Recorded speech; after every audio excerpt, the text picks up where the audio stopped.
Hey everyone, John Parker here. Today we are reacting to a conversation within the Pangburn universe between Jordan Peterson and Sam Harris titled Jordan Peterson Doesn't Know What a Fact Is. We love our titles here. So we're gonna watch this and find out for ourselves if we agree. I wanted to talk a little bit, if you don't mind, for a minute about rationality, because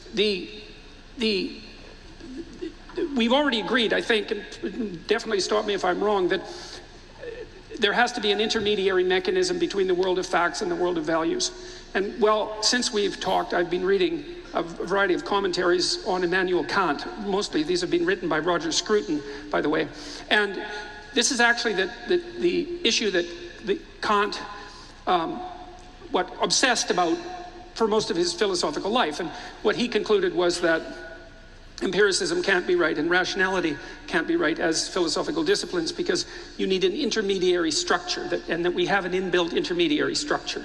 And that structure is what mediates between the thing in itself, the world of facts, let's say, and the outputs, the values. So then I was thinking... the truth is we don't quite agree on this. I mean, in my summary of your view of me, I would have agreed with that. But for me, it's just facts all the way down. Okay, Great. You're describing more facts. Glad to hear it, man. Yeah. Why do you need a brain then? Well, a brain is... Yeah, so that's pretty funny at first glance, but there's a real point there. The idea is that if it's just facts all the way down, and you can just have facts present themselves to you and act or perceive based on them, you wouldn't need a brain that's so complicated. What is the brain doing if not ordering these facts in orders of importance? And how do you order those without something like values? It's a real point. Yet another part of reality. I mean, what I mean by a fact what does it do? Anything the facts that is the are case. Just there. What does the brain do? It has to do something, because otherwise you don't need it. Oh, well, sure, it does a lot. Okay. But see, they're laughing. I mean, it's funny, but he's right. I mean, your concern to jump to where I think we're going in this conversation is how is it that values can be another order of fact? That seems problematic to you. It seems problematic. Problematic to David Hume. Well, it's there's another philosopher shout out. Peterson mentioned Immanuel Kant correctly, and in terms of his summarization, and then Harris mentioned David Hume. David Hume was a moral philosopher, and his idea was fundamentally our moral systems are based on values, emotions, sentiments, and that reason and rationality was just there to describe the relationship between our different values, to rank order them, to show how they're connected. And because of this, it meant that you couldn't have a moral system that was just rational. So that's two ancient, heavy-hitting moral philosophers referenced in this bit, and both of them seem to come down with Peterson on this.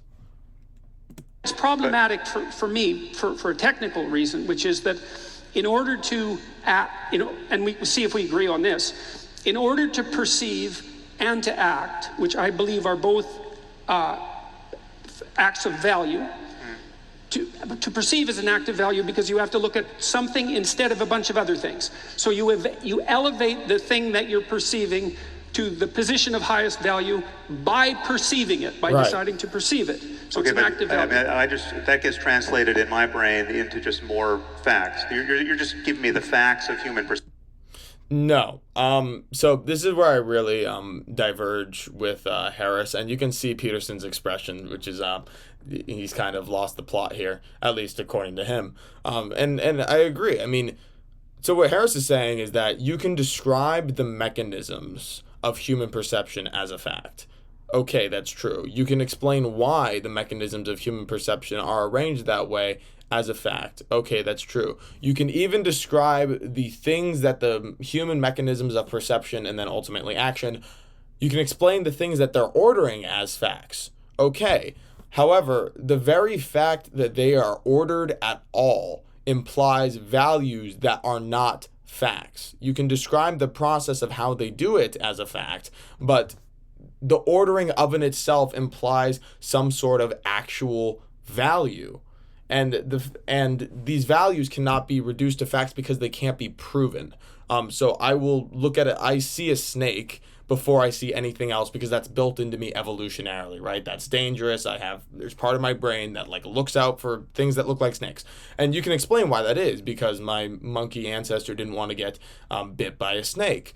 But you can't prove that. It shows that I have a value of my own life, and because of that, I don't like snakes. But when you get down to it, you cannot prove the idea that I should be protecting myself. That's a value. You can't prove it scientifically. It's not a purely rational fact. So the notion that I want to preserve my own life is in fact a value that informs my perception of the facts. And just because I could describe that process for you in a fact-based way doesn't make it not a value. It doesn't make the value suddenly reducible to a fact. The is-ought problem is very, very old. It's built into our perceptions, and lots of philosophers have tried to take it down, including Immanuel Kant, and have failed.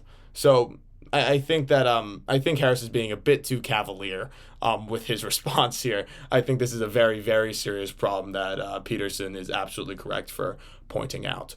And Peterson goes on to defend his position against Sam, but if you want to see that, you're going to have to watch part 2 of this reaction series, or if you can't wait, go check out the full clip for yourself over there on the Pangburn channel.